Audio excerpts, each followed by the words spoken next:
cet après-midi, on peut le voir, la ferme maraîchère est fermée au public depuis un certain temps, réouverture dans quelques semaines, très bientôt. Mais on voit qu'à la ferme maraîchère, ça ne s'arrête pas. Il se passe quoi là cet après-midi ?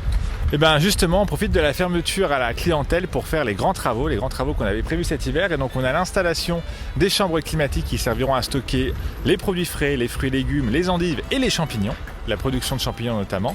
Et on a production 100% locale ? Production 100% locale à la ferme.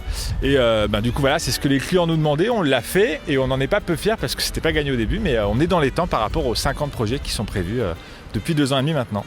Donc ça va être la grosse nouveauté, ça, ces chambres froides pour cette année à la ferme maraîchère ? Oui, c'est la grosse nouveauté en plus de la parcelle d'1 hectare supplémentaire qui ouvre à la cueillette. Donc, et l'extension du parking puisque la surface est triplée, on avait souvent des problèmes et ça bouchonnait un peu dans les rues adjacentes à la ferme quand il y avait du monde qui venait à la cueillette.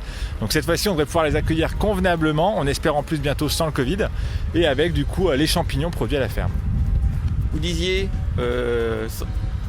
combien la surface déjà ? Alors la surface, là on atteint petit à petit les 2,5 hectares, 3 hectares et à terme ce sera 4,5 hectares, presque 5 hectares. Et ça ce sera dans 2 ans quand les travaux seront terminés puisque les travaux ne seront pas finis cette année encore. Et pour cette année, le supplément, on y verra quoi ? Alors on y verra, donc on l'a dit, les champignons, on a déjà eu les endives qu'on avait pas mal cette année parce que contrairement à l'année dernière on en aura non seulement en hiver mais aussi au printemps, donc on va étaler la saison de l'endive. On aura tout un tas de nouveautés dans les variétés qu'on va faire, on a notamment du basilic qui sentira le réglisse, du basilic qui sentira aussi le chocolat, des basilics un peu particuliers parce que ça c'est un peu notre fer de lance d'avoir des spécificités dans les variétés, des variétés anciennes et qui ont du goût parce que c'est ce qu'on veut avant tout. Et après on a commencé aussi à travailler un peu plus avec les grainothèques, on avait déjà travaillé avant et là on les alimente vraiment, donc cette année on retrouvera les semences issues de la ferme dans les grainothèques de la médiathèque d'Amilly et des incroyables comestibles à Dordives. Donc ça c'est un gros challenge qui nous plaît et on fait aussi l'acquisition en plus de tout ça de bâtiments en dur à côté de la ferme pour faire nos bureaux et nos salles de pause pour les salariés. Oui, on voit ça ne cesse de s'agrandir chaque année, aussi bien donc en matériel, en superficie et en personnel. Exactement, tout à fait, puisqu'on a nos 2 premiers apprentis cette année, ils seront bientôt rejoints par une personne en CDI. On a ma femme et moi sur l'exploitation, donc ça fait déjà beaucoup de monde pour seulement 2 ans et demi d'existence. Et évidemment, on embauchera dans les mois à venir, on le fera savoir en temps voulu. On dit bien aux personnes, ne nous envoyez pas vos CV de motivation. Pour l'instant, on a déjà du monde sur file d'attente. Mais voilà, en tout cas, ce qui est prévu, c'est de créer de l'emploi au niveau local, voire d'embaucher des saisonniers parmi les jeunes étudiants sur le territoire.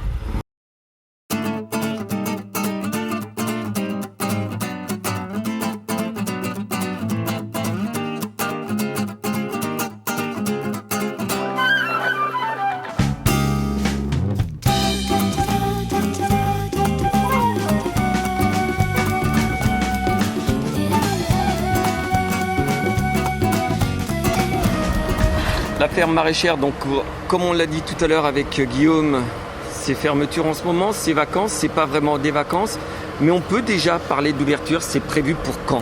Eh oui, ça y est, les vacances c'est déjà fini, on a repris à plein temps là du coup pour refaire les travaux et du coup la réouverture est prévue donc le 13 mars, donc c'est un samedi. Les horaires d'ouverture ce seront comme d'habitude, donc 10h, 18h pour le samedi et le mercredi on est à 14h, 18h30.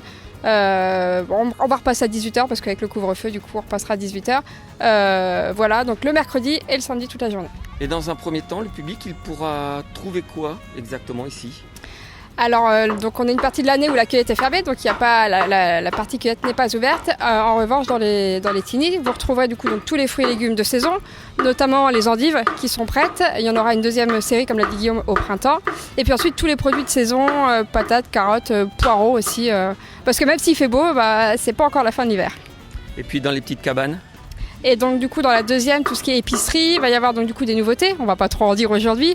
Vous allez avoir de l'aménagement qui a été refait avec des produits emballés en bio en plus et toute une partie vrac en frais qui va arriver aussi courant mars-avril. Voilà, donc on ne peut qu'inviter les usagers, le public, tout le monde à venir donc à compter du 13 mars. C'est ça, tout à fait.